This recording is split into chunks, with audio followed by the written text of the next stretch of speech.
Too many people treat crisis mode like it's just a part of life, like it's normal, like it's something that just happens. But let me tell you something, crisis mode is not a condition, it's a choice. Yeah, I said it. It's a choice. You don't fall into chaos. You allow it. You invite it. And sometimes you even protect it. You've been taught that if everything is on fire, if everything is falling apart, it's because of your circumstances. Nah, it's your systems. It's your habits. It's your lack of discipline. Most people are in crisis not because the world is against them, but because their routines are. Because they've been winging life, reacting to life, hoping life will slow down long enough for them to catch their breath. But guess what? Life doesn't slow down. You've got to speed up your growth. You've got to change the way you move. You keep waking up late and wondering why you're behind. You keep spending money without a budget and wondering why you're broke. You keep letting distractions win and wondering why your dreams are stuck. That's not an accident. That's not life being unfair. That's crisis mode being chosen one decision at a time. Because every time you ignore the hard work, every time you put off the discipline, every time you say, I'll do it tomorrow, what you're really saying is, I'm okay living in chaos. You can't complain about the fire when you keep lighting the match. And I get it, some of us grew up in chaos. Some of us only know how to operate in survival mode. But you're grown now.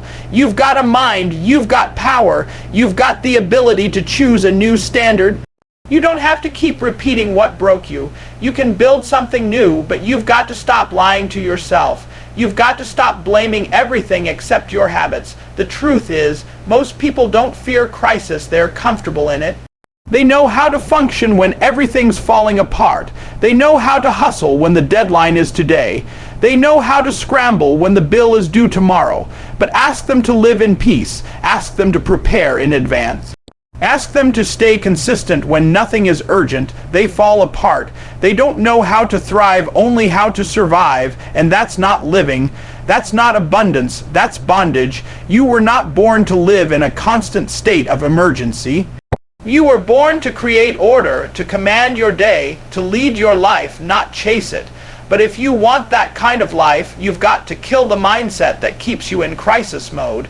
You've got to reject the voice that says, I work better under pressure. No, you're just addicted to adrenaline. You've got to silence the habit of waiting until it hurts before you move. No, you're just used to pain being your motivator. The real power, it's in preparation. The real game, it's in prevention. You want to stop living from one emergency to the next. Then become the kind of person who prepares when it's quiet, who organizes when nothing's on fire, who builds routines that don't rely on panic, who shows up early, plans ahead, saves money, sets boundaries, and protects peace like it's oxygen. Because the truth is, peace doesn't just happen, it's created. You build peace the same way you build muscle, through consistent repetition, through resistance, through showing up. You've got to stop living on the edge and start building a foundation so solid that when life hits, you bend but don't break. You've got to get to a place where peace is your default setting, not panic. Where order is your standard, not chaos. Where you don't need a crisis to wake up, show up, and go up. You're not built for crisis mode, you're built for mastery, for legacy, for greatness. You keep waiting to feel like doing it. That's the problem. You're waiting for a spark, for some emotion to push you. But that's why you keep ending up in crisis mode, because you built your life on emotions, not execution. You're depending on motivation, but motivation is inconsistent. One day you feel like it, the next day you don't. One week you're on fire, the next week you disappear. And you wonder why everything around you keeps falling apart. Let me tell you something, real systems don't care how you feel.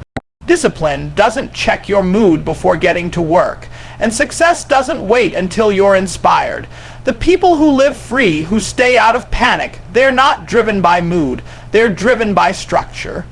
They wake up and execute. They don't need to be in the zone. They stay in the zone by staying consistent. The problem is you're relying on hype. You're addicted to intensity.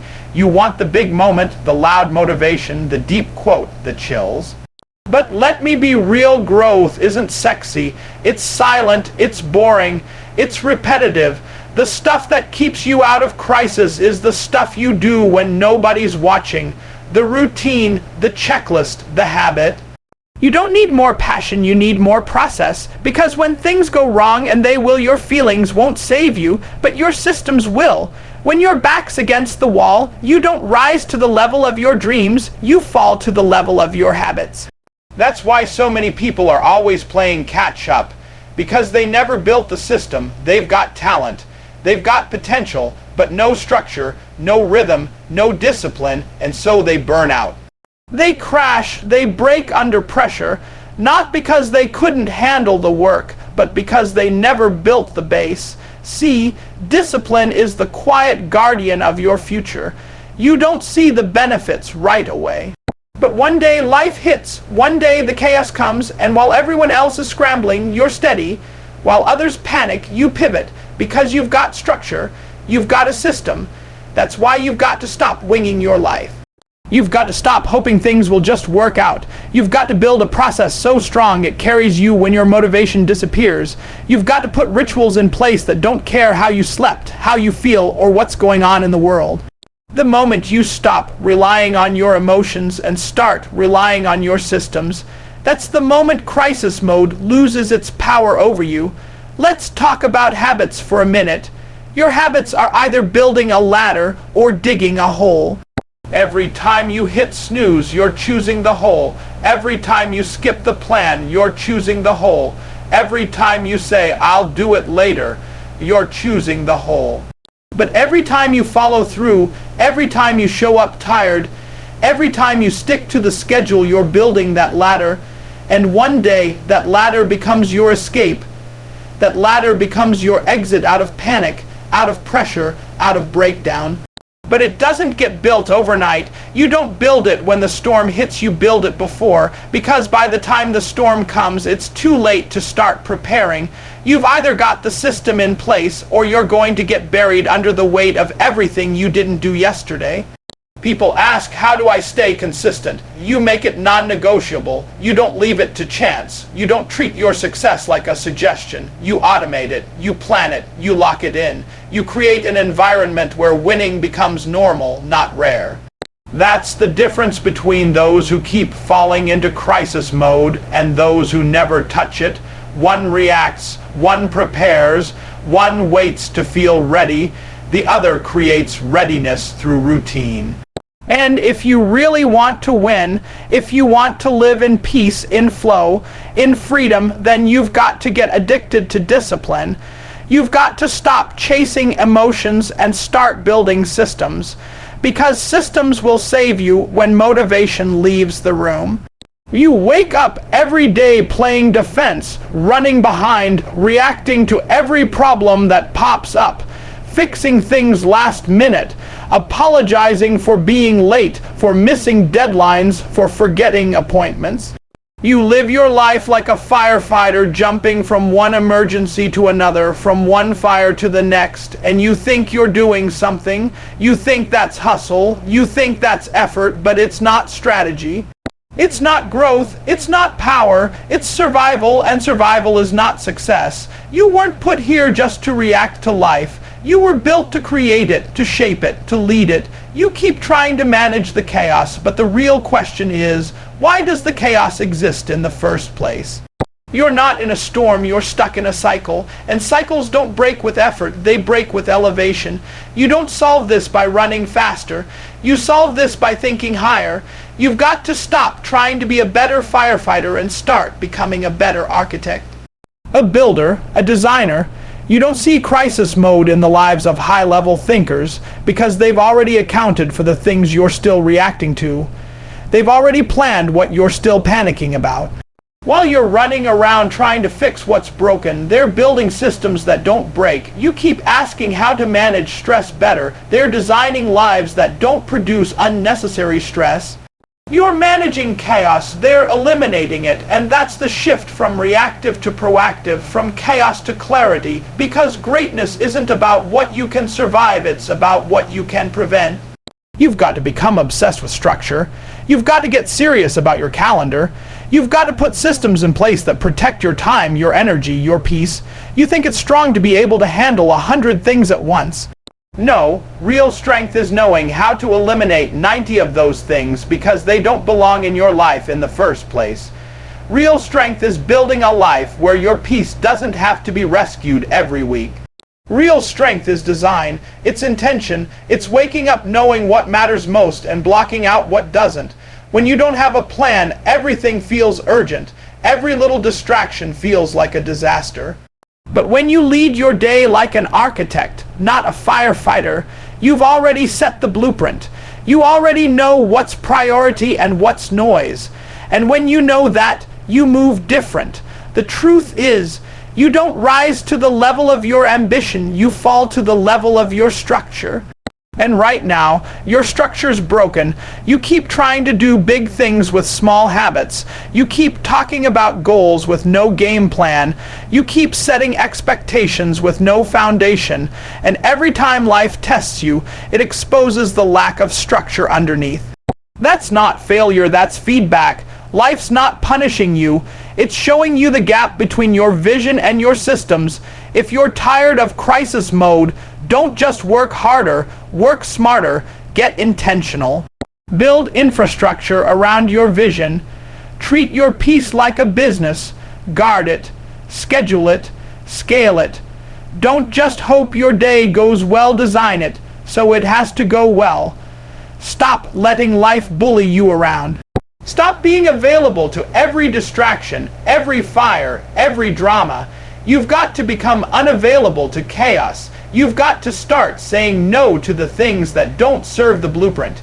You've got to start showing up not just with energy, but with architecture, with order, with clarity, because when you live like an architect, you don't just survive the day, you shape it. You don't wait for peace, you build it. You don't chase success, you set the foundation and let it rise. That's how you stay out of crisis mode. You stop reacting and start constructing. You stop firefighting and start blueprinting. You stop trying to manage the mess and start making sure the mess never shows up in the first place.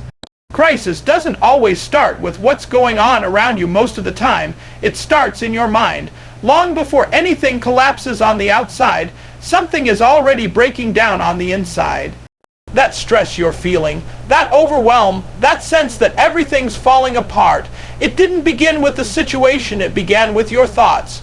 You can have the perfect plan, the perfect opportunity, the perfect team, and still sabotage it because your mindset is still in chaos. That's why some people keep ending up in the same storm even when their circumstances change. They leave the job, move to a new city, start a new relationship, but the anxiety follows them, the panic follows them, the stress follows them. Because the storm isn't out there, the storm is in here, you keep looking for external solutions to internal problems. You think if you get more money, more time, more help, then the pressure will stop. But the truth is, until you change the way you think, the crisis will keep repeating. Your thoughts are the foundation of everything. Every belief, every behavior, every decision flows from the way you think. If your thinking is chaotic, your life will be chaotic. If your thinking is negative, your energy will be negative. If your thinking is fear-based, every challenge will feel like the end. You can't live a peaceful life with a panicked mind. You can't stay out of crisis mode when your inner voice is constantly screaming, "I'm not enough. I can't do this. I'm gonna fail." That voice will hijack every opportunity, every relationship, every breakthrough you try to step into. That's why the first battle is always in the mind. You've got to confront your thoughts like a warrior. You've got to interrogate every belief that's keeping you in survival mode. Who told you you have to do it all alone? Who told you you're behind? Who told you you're not worthy of peace, of progress, of freedom? That voice in your head, it's either your greatest weapon or your biggest enemy. And most of you have been letting that voice run wild without ever checking it. You've been letting your thoughts talk you out of greatness, out of discipline, out of structure, but you can take back control. You can shift your inner narrative. You can reprogram your thinking, because thoughts aren't facts, they're patterns. And patterns can be changed, but you've got to do it on purpose. You've got to get intentional. You've got to stop letting your mind run on autopilot. Most people spend more time planning their weekend than they do managing their mindset. And then they wonder why they're anxious, why they're behind, why they can't focus. You don't just fall into mental strength. You build it. You train it. Just like a muscle, you build mental resilience by practicing it daily: affirmations, visualization, journaling, reflection, stillness. You can't afford to let your mind be a mess, because if your mind is unstable, your results will be too. And understand this: your emotions are valid, but they don't have to be in charge. Feel what you feel, but don't let those feelings decide your direction. When fear shows up, don't obey it, challenge it. When doubt creeps in, don't run from it, expose it. When stress hits, don't shut down, zoom out. Look at the bigger picture. Ask yourself, is this really a crisis, or is this just discomfort? Most of what we call crisis is actually unprocessed emotion, unchecked thoughts, untrained responses. It's the buildup of all the things we never paused long enough to sort through. You want to stay out of crisis mode for good. Then clean your mental house. Start your day by taking authority over your thoughts. Speak life, speak order, speak peace. Don't let your mind wander into chaos. Don't let your mind tell stories that make you a victim. Rewrite the script. Choose thoughts that build you. Choose thoughts that ground you. Choose thoughts that serve your future, not sabotage it. Because your mind is not a storage unit for stress, it's a control tower for success. If you don't know where you're going, every little setback feels like a crisis. Every delay feels like a disaster. Every obstacle feels like the end. And that's the problem: you don't have vision. You've got goals, you've got dreams, you've got wishes, but you don't have clear direction. You're drifting through life hoping to land somewhere, and then you wonder why you keep hitting walls.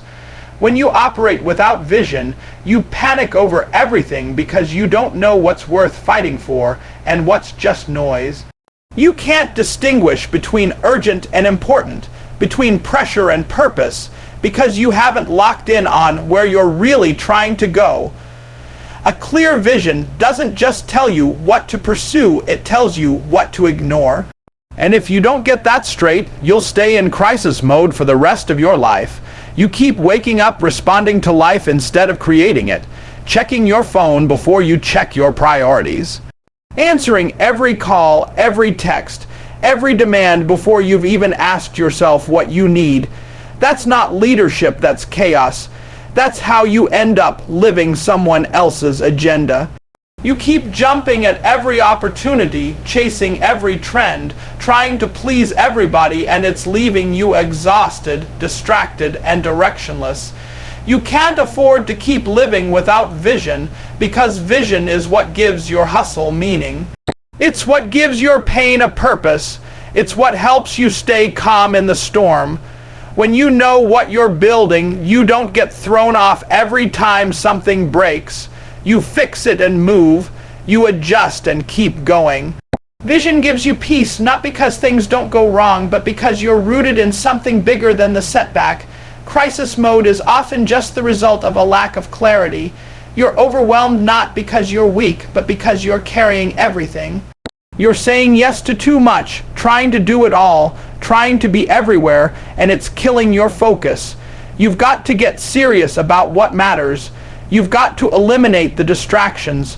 You've got to simplify the mission. You've got to lock in on your calling and say no to anything that doesn't align with it. That's what vision does. It clears the clutter. It gives you laser focus. It makes your no just as powerful as your yes. Without vision, everything feels like a big deal. With vision, you start seeing what's worth your energy and what's just noise. You weren't born to live in confusion. You weren't created to chase every shiny thing. You were designed with purpose, with intention, with destiny, but you've got to get still long enough to see it. You've got to stop running long enough to hear it. You've got to stop reacting long enough to feel it. Vision doesn't scream, it whispers. You won't hear it in chaos. You've got to silence the distractions. You've got to unplug from the noise. You've got to spend time with yourself, asking the hard questions. What do I really want? Who do I really want to become?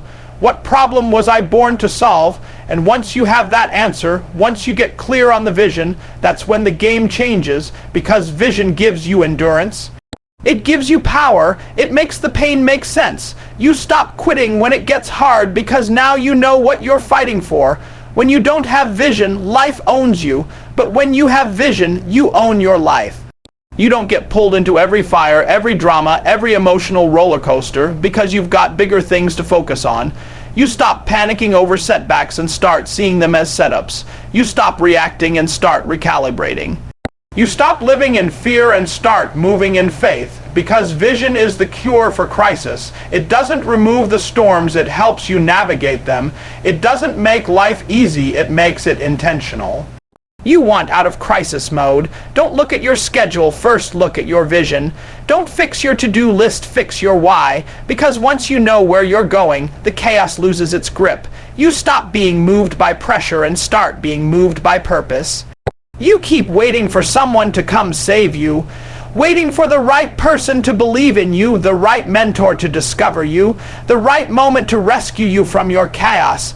But that's the problem. You don't need a rescue, you need a ritual. You keep looking for breakthroughs, but breakthroughs don't come to people who sit still. They come to people who move consistently. You're not stuck because you're not capable, you're stuck because you're not committed to your routine. You keep starting over every Monday, every month, every year. You keep making declarations but never building discipline, and so crisis mode becomes your normal because it's the only state your habits can survive in. You weren't created to live that way. You were born to dominate your day, not just survive it. You were born to master your morning, not hit snooze on it. You were born to finish, not just fantasize. You want to stop living in chaos, then build something so solid it works even when you don't feel like working. That's what rituals do. That's what systems do. When your motivation runs dry, your rituals keep you moving. When your energy is low, your rituals hold you up. But if you don't have rituals, every bad day turns into a bad week, a bad month, a bad year. Because you're relying on inspiration instead of infrastructure. You keep trying to rebuild from scratch every time something goes wrong. That's why you're tired. That's why you're frustrated. That's why you stay in crisis, because you're reacting to life instead of engineering it. Most people think change comes from a moment, from a breakthrough, from some big event. No, real change comes from small, consistent actions done over and over and over again. It's the morning routine that doesn't shift based on mood. It's the non-negotiables you follow when nobody's watching. It's the habit of showing up even when the results aren't visible yet. You want power, build rhythm. You want peace, build order. You want confidence, build consistency. The confidence isn't coming from your potential, it's coming from your preparation. You don't feel powerful because you haven't stacked enough wins. You haven't created a track record of discipline. And every time you quit early, every time you ghost your own schedule, you lose trust in yourself. That's what crisis mode really is, a loss of self-trust. And the only way to get it back is through action. Through doing what you said you would do. Through executing even when it's inconvenient. You keep praying for a different life, but God already gave you the ingredients: time, energy, focus, and a mind. Now it's on you to put it together, to stop blaming the season and start mastering the schedule. You don't need to do more, you need to do what matters consistently. You don't need to learn something new, you need to apply what you already know relentlessly. Rituals will take you places motivation can't. You don't need to feel like it, you just need to show up. You don't need to see results instantly, you just need to trust the process. Because success doesn't show up in explosions, it shows up in routines. It shows up in doing the right thing day after day until it compounds into something unshakable. And once you make that shift from looking for rescue to building your own system, that's when everything changes. That's when you move from chaos to consistency.